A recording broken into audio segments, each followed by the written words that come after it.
Inspired by a previous display from a few years back, librarian Chelsea Hamilton created 2 end caps using recommendations provided by staff and library aides. I decided that I wanted to display books that teachers and my library aides recommended, kind of like the feeling that you got whenever you went into a Barnes & Noble and they had the staff recommendations.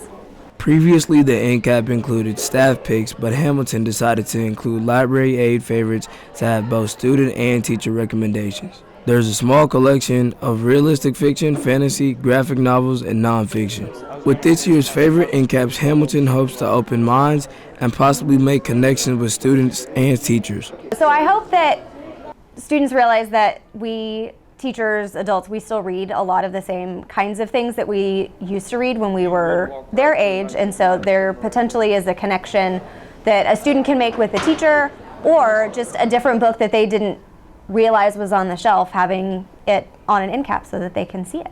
As far as what she would put on the end cap, Hamilton definitely has a few choices. So I don't have them here, but my all-time favorite book series is The Gunslinger by Stephen King. It's a whole series, it's a whole thing. Stephen King is just spectacular, world builder, I love it all. But here, I will say, I did kind of put one of my favorites on the end cap. I cheated a little bit. It's Born a Crime by Trevor Noah. Excellent book. Excellent audiobook too, because he actually speaks the languages that he writes in his books. Reporting for WTV, I'm Jay Poe.